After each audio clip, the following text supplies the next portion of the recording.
Bom dia, boa tarde ou boa noite, conforme seja o horário que estejam me ouvindo. Dando sequência ao nosso estudo do livro Paulo Estevão, nós iniciamos a semana passada o capítulo 7. Na verdade, a semana passada nós encerramos o capítulo 6 ali, o desfecho do julgamento de Estevão, em que ele é recolhido ao cárcere, né? Não obstante o pedido de que o pedido de Saulo era de que ele fosse apedrejado imediatamente, mas Gamaliel pondera a favor e pede que não faça isso, mas que ele seja recolhido ao cárcere e que maiores investigações sejam feitas, no intuito ali de ganhar tempo, né, para ver se alguma solução poderia ser feita. Saulo aquece, para não ficar chato que ele foi contra ali o seu grande mestre, né, a maior autoridade então do Sinédrio, que era Gamaliel, para ele não parecer assim insubordinado, ele aceita essa proposta, mas ele sabe, né, que entre os judeus havia um costume, que é assim, um favor, né, você fica devendo um favor.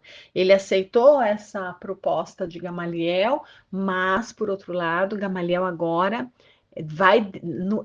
fica devendo um favor para ele, ou seja, quando ele fizer, se ele algum dia fizer alguma exigência a Gamaliel, Gamaliel não tem como recusar, tem que atender, isso é um costume judaico, né? E assim é feito, né? Estevão é recolhido ao cárcere e Saulo começa a maquinar ali na sua cabeça, ele começa a pensar, conjecturando ali como que ele faria, porque ele estava ali realmente, levou aquilo muito pro pessoal, né? Ali ele defendia, ele entendia como a lei de Moisés, ali, ele dedicou sua vida, então ele realmente achava que era uma afronta muito grande. Nós lemos ali, começando então o capítulo 7, né? Na semana passada nós iniciamos, ele nessas suas confabulações, o Espírito Emmanuel nos narra com riquezas de detalhe, como que ele se sente ali, né? O seu sentimento era de ódio mesmo, aquele crucificado, né? Ao Galileu crucificado, né? No caso a Jesus, ele tinha ali um ódio mortal porque ele não conhecia ainda, né? Mas de ver as pessoas daquela forma, ele supunha que Jesus veio ali, era um revolucionário que vinha querer manchar a lei mosaica, e ele, como defensor incondicional da lei, ele odiava aquele Cristo crucificado, né? Como é colocado aqui nas palavras de Emmanuel, e Estevão representava, era a maior representatividade daquilo, então ele detestava igualmente a Estevão. E também Emmanuel nos narra que ele começou a urdir ali em sua mente toda a forma implacável com que ele perseguiria a todos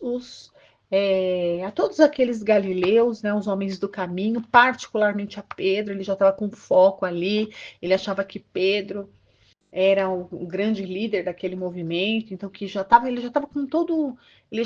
com todo traçado ali em sua mente, né?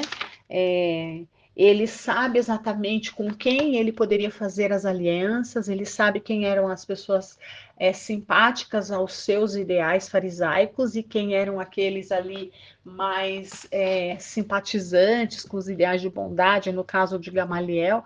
Então ele sabe quem são as pessoas que ele não deve procurar apoio, e ele sabe quem são as pessoas exatamente que ele deve procurar apoio. E obviamente que os romanos não ficariam fora dessa, e isso ele já começa a conjecturar ali, fazer alianças, pedir apoio dos romanos, né? Que nós vamos começar aqui a leitura a partir de hoje. Toda esse seu projeto mesmo ali, fazendo essas alianças para poder perseguir de modo muito implacável aos cristãos. Por isso que o nome deste capítulo capítulo é as primeiras perseguições. E vejamos, né? Então, aqui Cristo já havia sido crucificado, a casa do caminho estava ali, a pleno vapor. Simão Pedro ali estava, de fato, ele havia conseguido compreender, os discípulos haviam conseguido finalmente compreender qual era o desejo de Jesus, né? Todos eles ali se sentiam muito revigorados e fortalecidos espiritualmente. Então, eles estavam desempenhando uma tarefa muito bela, muito bonita, um trabalho de assistência social e de amor ali, muito genuíno, entre aquela população mais carente, esquecida e sofrida, né? E eles estavam fazendo isso e estava tudo bem, até Saulo ali perceber na pregação de Estevão e resolver começar a persegui-los. Então, as primeiras perseguições aos cristãos primitivos, que é o grupo ali composto basicamente pelos discípulos de Jesus após a crucificação de Jesus, né? Então, após a crucificação, eles ficaram lá e eles eram aqueles cristãos primitivos. Então, as primeiras perseguições foram promovidas por ninguém menos do que Saulo. Então é muito lindo, né? Então o primeiro grande perseguidor na própria encarnação se transforma num dos gigantes ali do apostolado de Jesus, né? Mas o primeiro grande perseguidor, fora ali Roma, né? Por isso que ele vai tentar fazer as alianças com Roma, porque Roma perseguia por perseguir, né? Pelo domínio mesmo, para manter a ordem, para poder, enfim, a truculência, qualquer coisa que fugia ao controle de qualquer povo que seja. Roma não tinha uma outra língua, né, senão a linguagem da força e da perseguição. Então, perseguiam os cristãos ali por vários motivos, sobretudo porque, na verdade, os romanos não se importavam muito com a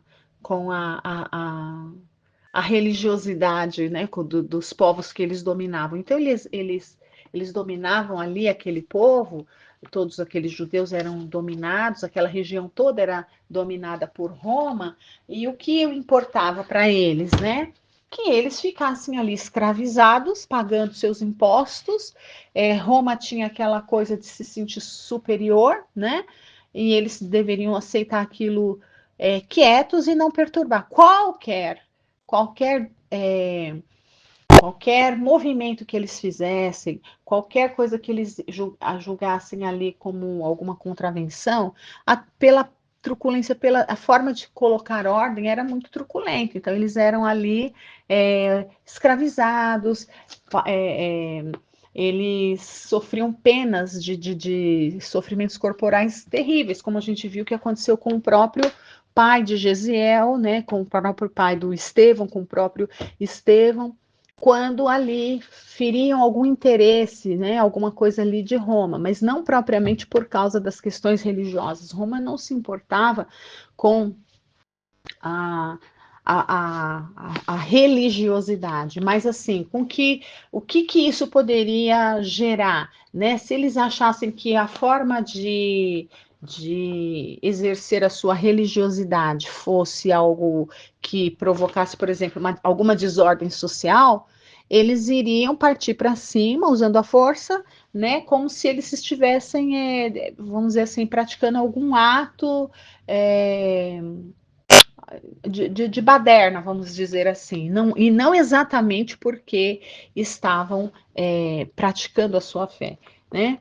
Então, nós vamos ver agora que Saulo vai fazer aliança justamente com os romanos que tinham essa truculência toda, para quê? Para que possa ali garantir que através da força ele ia conseguir o apoio de Roma ali para coibir todas as ações que falassem, que fomentassem as ideias do Cristo crucificado, né? Então nós vamos ler aqui a última frase do que lemos a semana passada, né? Frase no último parágrafo, e vamos começar dando continuidade a esse capítulo aqui que vai falar das primeiras perseguições. Olha, então, no dia seguinte à prisão de Estevão, Saulo procurou arregimentar as primeiras forças com a máxima habilidade. A carta de simpatia para o amplo movimento de perseguição que pretendia efetuar, visitou as personalidades mais eminentes do judaísmo, abstendo-se, contudo, de procurar a cooperação das autoridades reconhecidamente pacifistas, como dissemos, né? A inspiração dos prudentes não o interessava, necessitava de temperamentos análogos ao seu, para que o cometimento não falhasse. Então, por exemplo, ele já sabia que não poderia pedir apoio a alguém como, por exemplo, Gamaliel, né? Não poderia. Então, ele sabia quem que ele deveria fazer aliança? Pessoas que tinham os mesmos propósitos que o seu, ideias muito parecidas com o assunto e um temperamento belicoso e como o seu, né? Ou seja, um temperamento assim de não deixar passar nada, de querer arrumar briga mesmo, né? Então, continuando, olha, depois de consertar largo projeto entre os compatrícios, quer dizer, entre os judeus, né? Que judeus, né? Não nos esquecendo que eram todos aqueles mais ortodoxos, todos os mais ortodoxos que viviam ali,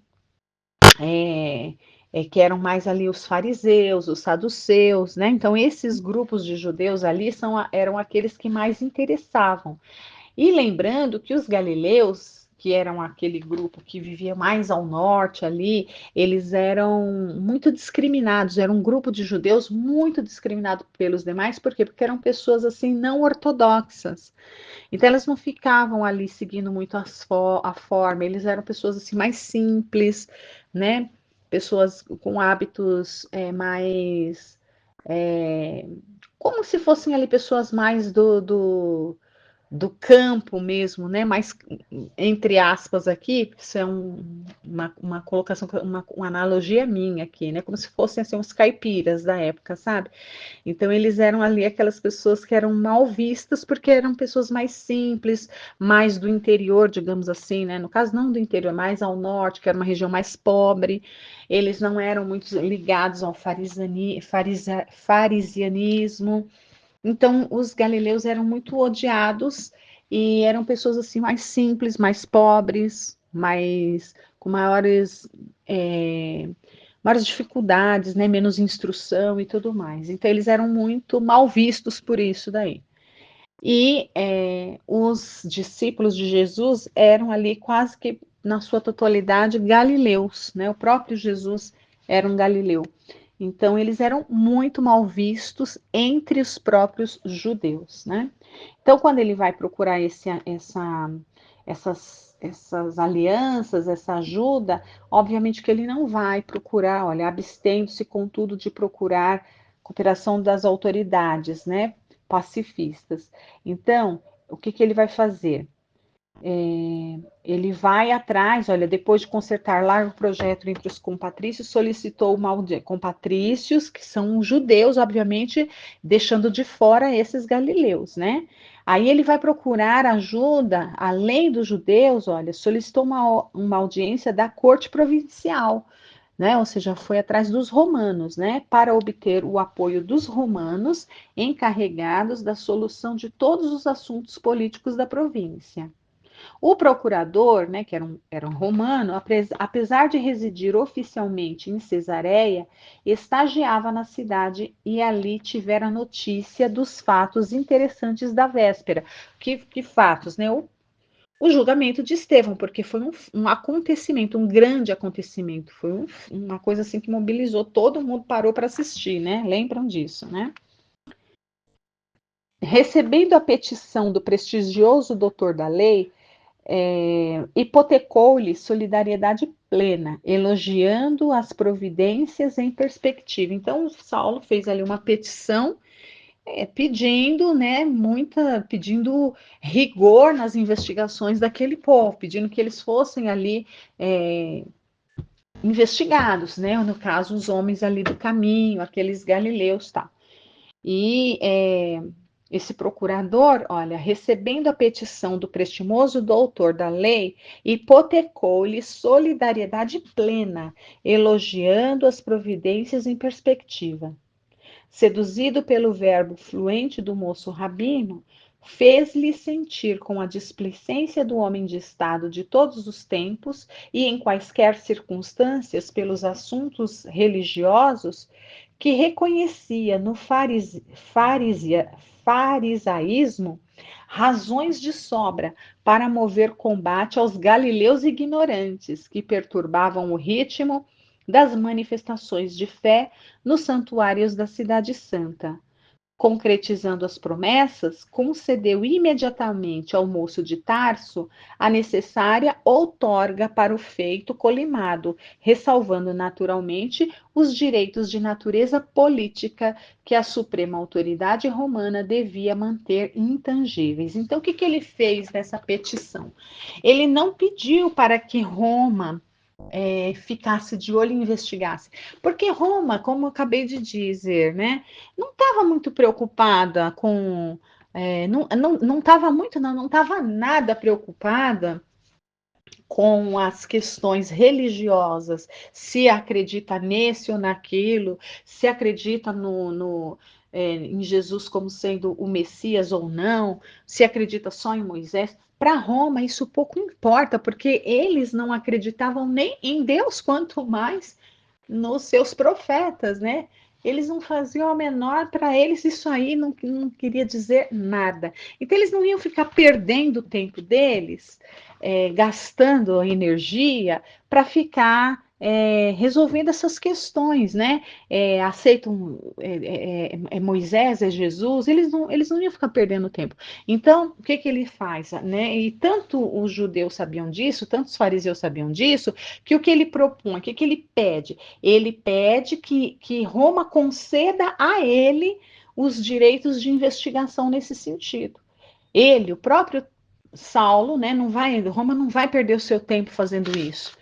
E ela não queria fazer isso mesmo. Ela iria investigar se fosse uma questão assim, não estão pagando o imposto, né?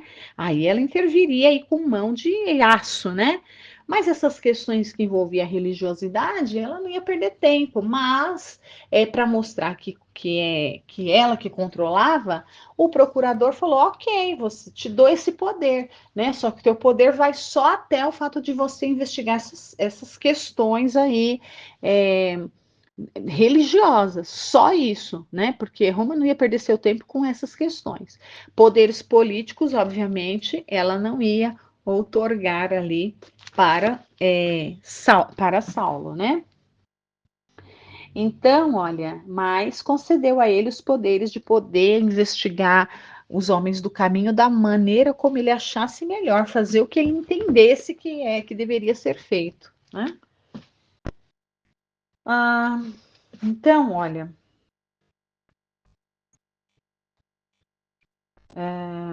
paramos aqui, olha, concretizando as promessas, com, com, concretizando as promessas, concedeu, né, o procurador imediatamente ao moço de Tarso a necessária outorga para o feito colimado, ressalvando, já li, né, ressalvando naturalmente os direitos de natureza política que a suprema autoridade romana devia manter intangíveis. Então, os direitos políticos ali, ou seja, o que seriam esses direitos políticos, né?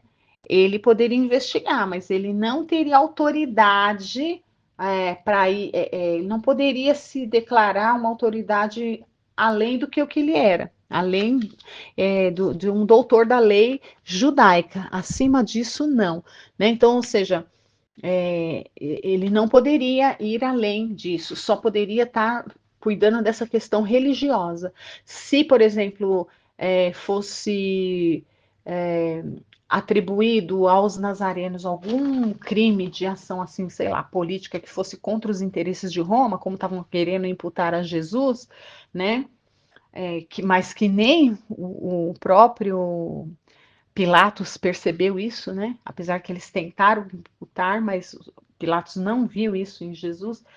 Mas se eventualmente acontecessem crimes assim, intenções, digamos assim, políticas nas atividades dos galileus, aí sim Roma teria todo o interesse em investigar e tomar as medidas, né?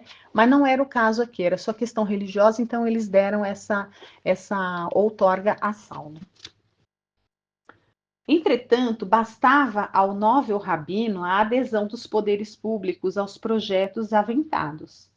Animado em seus propósitos pela quase geral aprovação do seu plano, Saulo começou a coordenar as primeiras diligências para desvendar as atividades do caminho. Então, ele começou a investigar minuciosamente, né, em suas mínimas modalidades.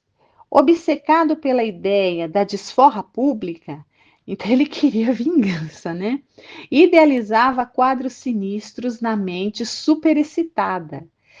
Então ele não parava de pensar e ele estava arquitetando tudo, né? Olha aqui os planos dele. Então Emmanuel vai nos detalhar agora os planos ali que passavam pela mente de Saulo. Olha, tão logo fosse possível, prenderia todos os implicados. O evangelho, aos seus olhos, dissimulava sedição iminente.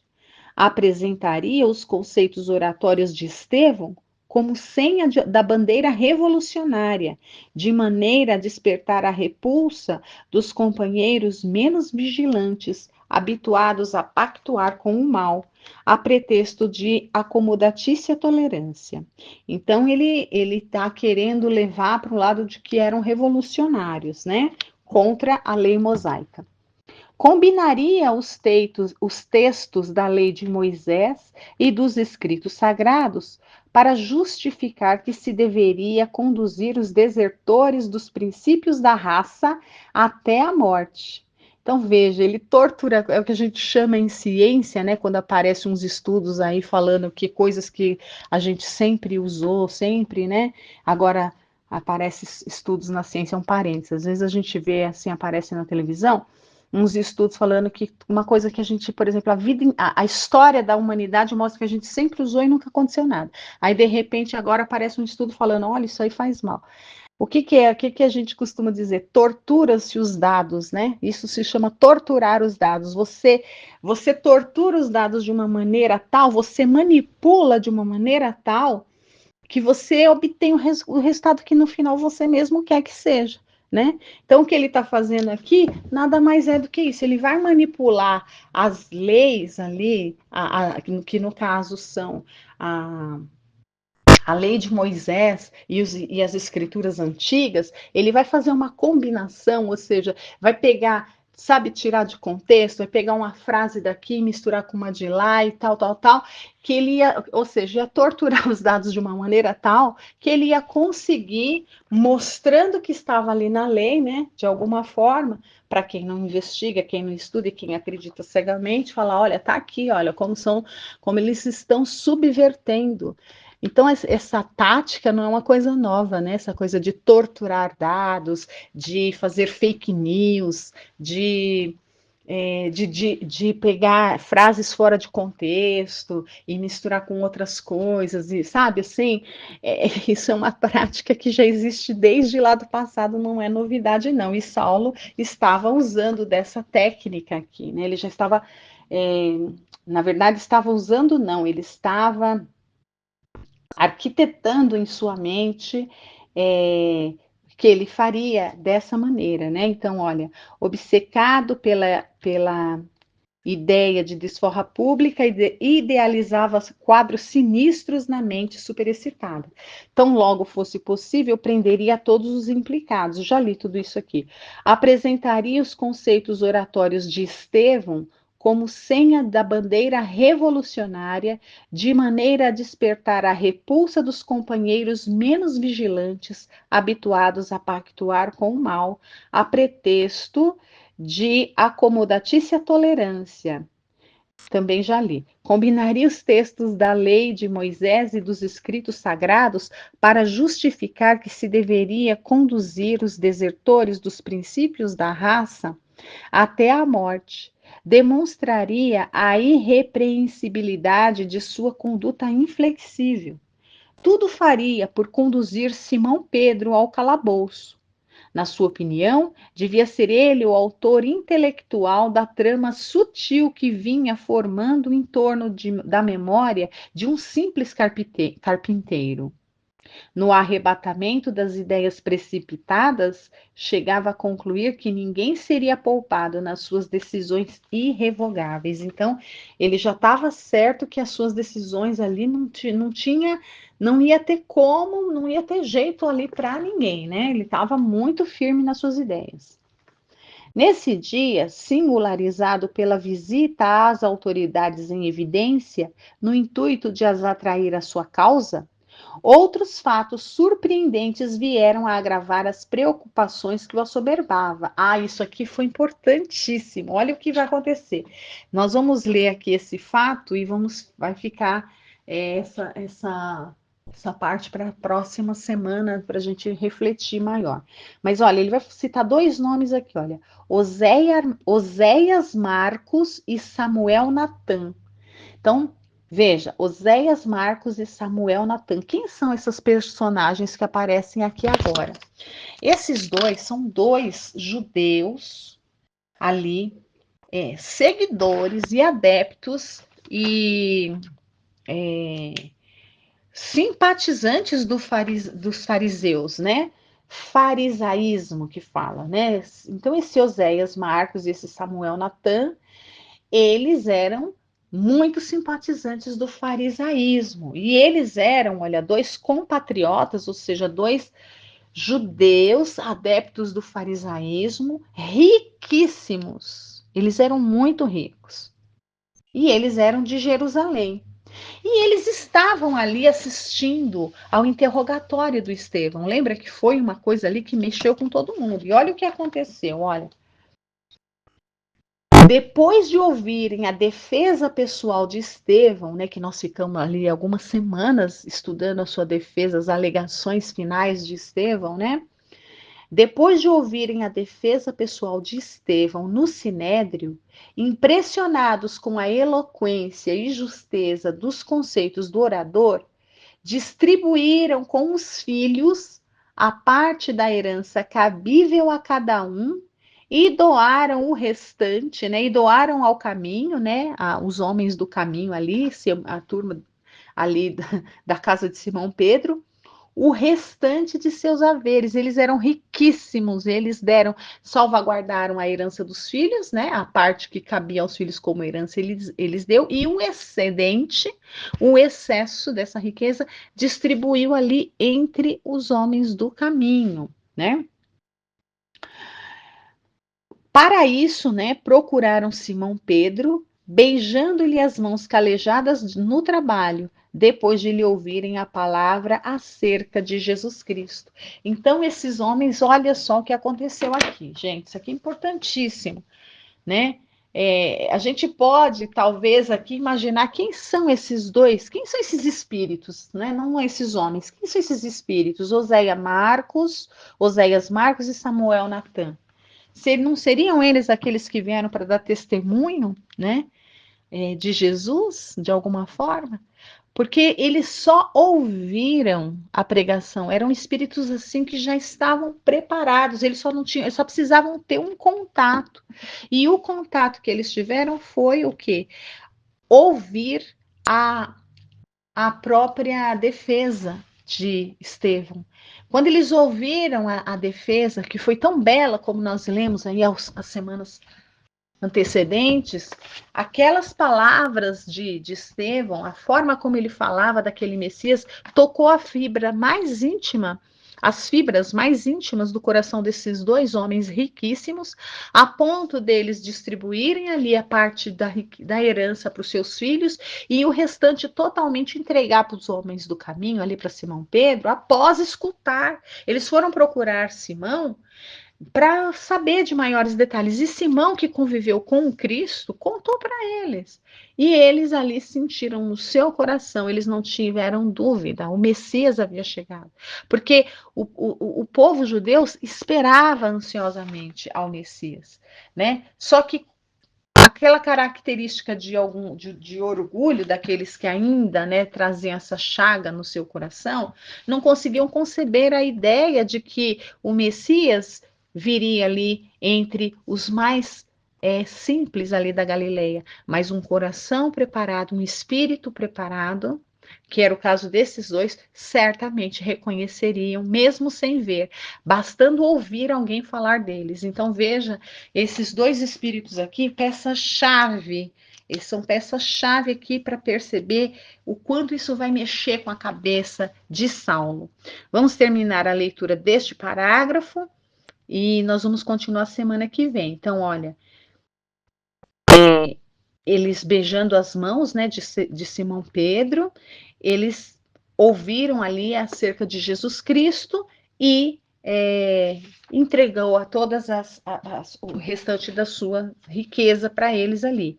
A notícia ecoou nos círculos farisaicos com as características de verdadeiro escândalo. Então foi um acontecimento isso daqui, foi uma coisa assim, nossa, um fato mesmo ali que abalou a sociedade farisaica ali, judia daquela região.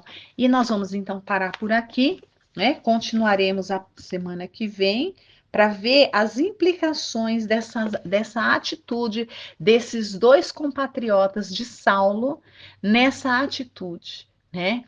Essa atitude de conversão sincera a reconhecer Jesus como o Messias.